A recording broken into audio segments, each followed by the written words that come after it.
What's up, guys? Javier Mercedes here for a video. We just did a podcast with Amanda. She does brand videos. What we're going to talk about today is what that looks like from the brand and the videographer's side of things. For a second, let's just open it up. Product or service. Whether you're a product or service, it's kind of the same process. So the first step is to really establish like the formula that I use for brand videos specifically, just to give like a tangible output, is that you start with the problem and what problem is your customer facing currently when they are arriving at your business. So whether they're walking through the front door, whether they're coming to your website, what are they facing and how do you solve that problem? So instead of a lot of people want to talk about themselves in these videos, don't talk about yourself, talk about your customer and the journey that they are on.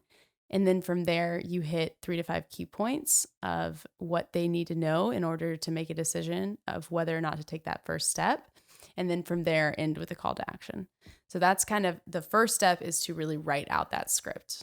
Yeah, it sounds like you've done it a lot. I have. Just by how clearly you were able to say all of that. And I actually have a 45-minute training on this that people can opt in for free to take and do if they wanted to. So where would they be able to find that? There is a video. If you just Google how to write a promo, then a promotional script, then I should pop up, but we can also link it in the cards below. Boom. You're the videographer and you get approached to do, let's take that brain, is it brain juice? That brain juice, for example. When you're scoping a event like this, what do you look to bring and what goes through your head? Absolutely. So this GH5 is a total, like the perfect run and gun camera. Early in my career, I had a slider, I had a stabilizer, and like a glide cam.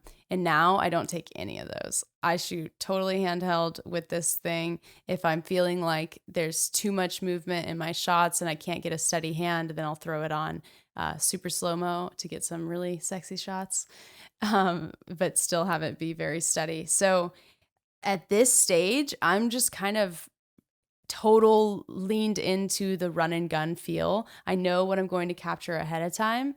But in terms of gear, if I'm not capturing audio. That's my next question. My biggest question with that is like, well, then how do you do audio?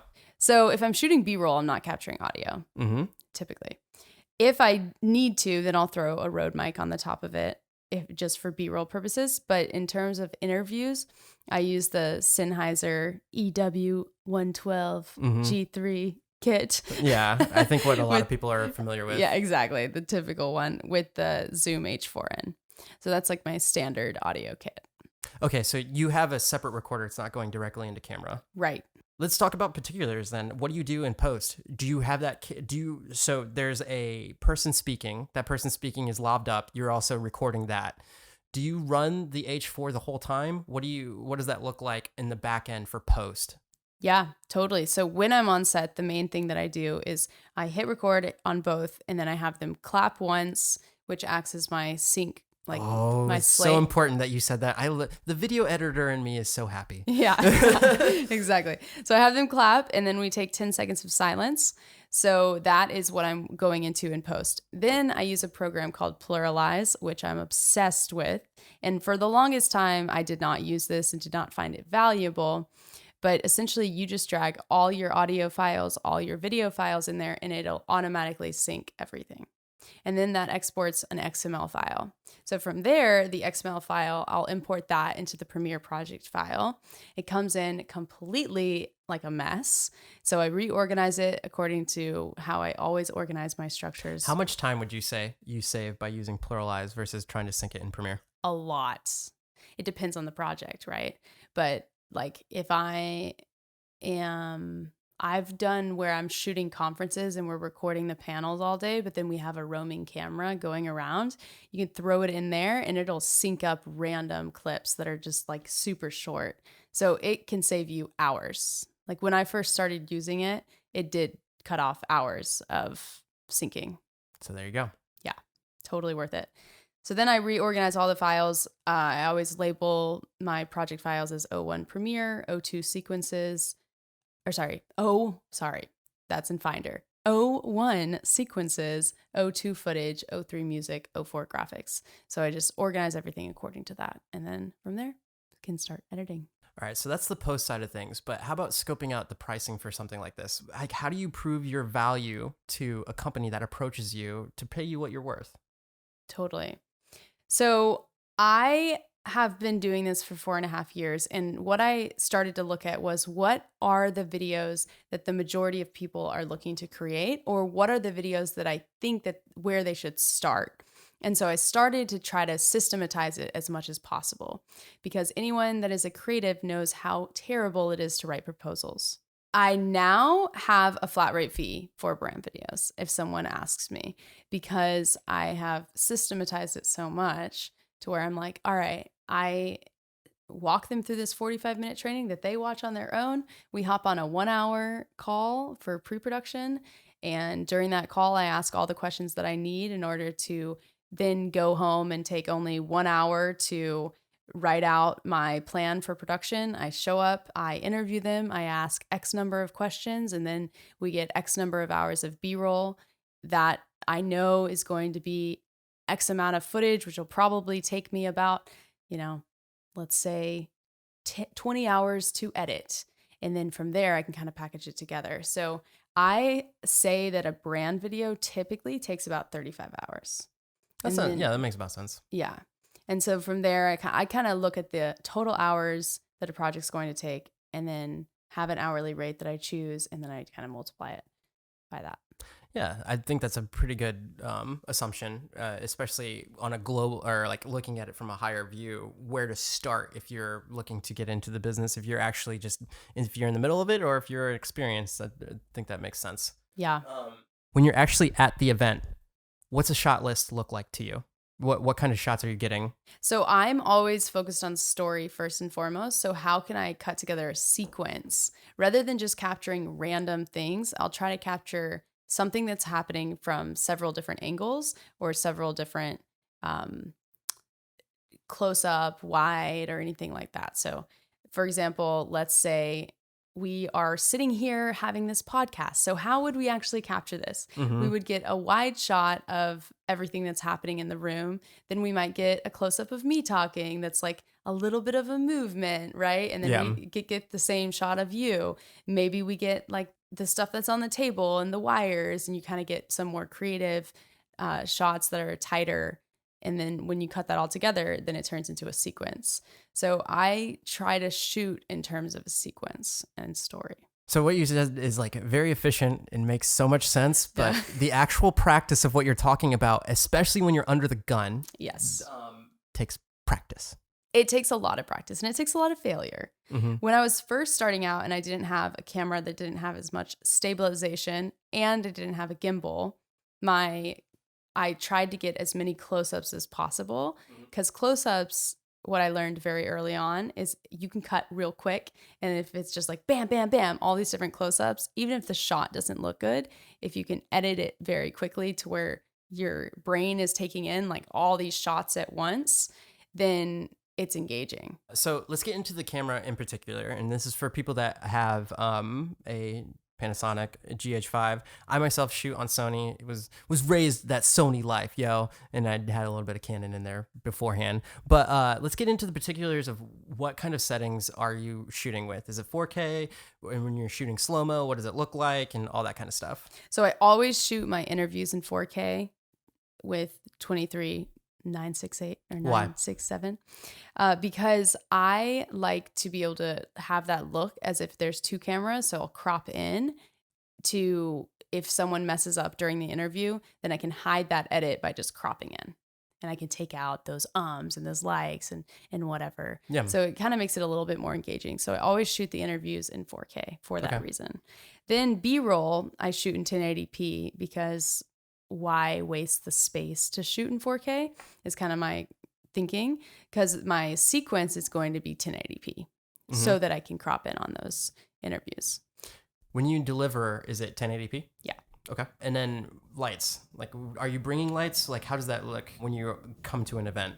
Yeah. So I do bring lights if I'm doing an interview. If I'm just shooting B-roll, I make sure ahead of time that there's going to be natural light. Yeah. Because that's the worst, right? Like if you show up and it's super dark and then like, it's raining outside. Yeah. I'm like the person that's so annoying before the conference. If I'm shooting a conference, let's say, it's like, well, is there going to be lights? Like, okay, now you're wanting to capture dinner and that's at 7 p.m. The sun sets at whatever time. Just so you know, you might not get anything good because I don't have a Sony. So cranking over 800 ISO is not going to look good on my camera.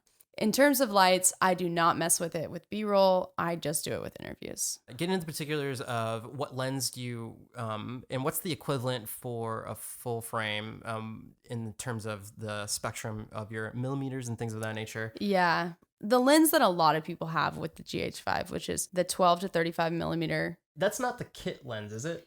I bought the body only. I don't know what it actually comes with the kit. I feel like that's the lens that you have on there right now is like the typical one. It is. Like it would be like. So it might be the kit, but the kit lens for the GH5 is actually good. You know how the kit lenses usually suck? Yeah. Like this one, it doesn't because it's 2.8. Mm-hmm. So what's the equivalent of? So this is like a 17 to 15 millimeter. 17 to 50? Yeah. Okay. I think. That'd be if I switched to Panasonic, I would have to get used to that. Yeah, but at the same time, like you have a focal range and you know that, okay, this is going to be, it's not, I've never had a full frame camera actually, because before this I had a Canon 6DD, right? So that was a crop sensor as well. So this is just pretty much I shoot a lot of stuff with this. I also have a 45 millimeter, like it's a tiny little Olympus lens. And then I also have a 75 millimeter lens that is more of like 150 millimeter equivalent. How often are you changing lenses during an event? Very rarely. I use this one a lot. And why would you change a lens? If I am shooting, say, like a conference or a panel or something, and I want to get a little bit tighter with one, you need the throw. Then because it's kind of hard. It's hard to handhold with one of those longer lenses because it starts to get shaky because I'm doing it handheld. So I try to not do that. Yeah, personally, like with mine, whenever I'm going to, most of the stuff that I've filmed is like charity things where you're filming an event or more like a like somebody's going to reveal that they're going to get a new car or going to do like I do a lot of that kind of stuff, and I'm following around said host with my camera. And for me, what I do is I need a very wide lens because you're always inside. You're like in at home with somebody that is like a wheelchair or something like that. So I have a 16 to 35, but then whenever I'm getting B-roll, I have my 50 millimeter that can stop down to 1.8. And that's like that's the whole reason. Nice. That's the whole reason why I would switch my lenses. And the main reason for that is like plus it made sense for me for vlogging to get a wider angle. But I think anybody, whatever the 50 millimeter equivalent is, anybody should just get that because you can stop down on the prime and then get the sweet bokeh. Yeah, bokeh, that's the one stuff. complaint about this is it is very crispy. Like it's very sharp. It's really hard to get that bokeh effect with this lens. So if I am trying to capture that, then I tend to go with the 45. I noticed when you were talking about on your YouTube channel, desaturating your image. Is that what you do? Yes. So do you want to show it right now? Yeah. So the first thing is the color profile setting, which, everyone says, oh, you should shoot in natural if you haven't bought the log, which honestly, I did buy the log for this camera and haven't imported it. I didn't know that was a thing. Yeah. So you have to buy different. Have to buy it. Oh, wow. That's interesting. Yeah. And I have it. I've just never loaded it in, which I should, but whatever. What are the special, what would you get if you bought the log? Yeah. Yeah. It's super weird. Well, I haven't done it, so I've bought it, but I haven't loaded it. But basically, it's like you truly get to use LUTs and get that like super flat image, right? So the flattest image on the GH5 is the Cinelike D, and I just hated it. I hated the way it made skin tones look, and I tested it. When I first got this camera, I actually really didn't like it because moving from Canon to Panasonic, the coloring is so different. It's so different. So different. And so I ended up using portrait, settling on portrait. I bring down the contrast, and then I also bring down the saturation by 2. So that's kind of the main thing. And then what's super cool is up here, I've switched these to be like 1, 2, 3 are each different settings. So I'll show you what it looks like down here. So it's like that is my just 1080p 24 frames per second. This is 4K at 60, and that is 120 frames per second at 24. And I can very quickly switch between the two. And that is like super helpful for me. And I use that all the time. For events and shooting on the fly, having custom hotkeys for whatever it is. But definitely, if you can switch between your slow-mo and what you're going to be shooting normal, like what you were talking about, the interviews and things of that nature, it's a game changer. It's a total game changer. It's such a game changer. My brother actually kind of hacked that because he also has a GH5. And so yeah, it's just amazing. So if you found this useful, where can people find you? Because I've been binge watching your page, but I would love other people to be binge watching your page as well. Definitely find me at youtube.com/Amanda Horvath or on Instagram, AHVisions.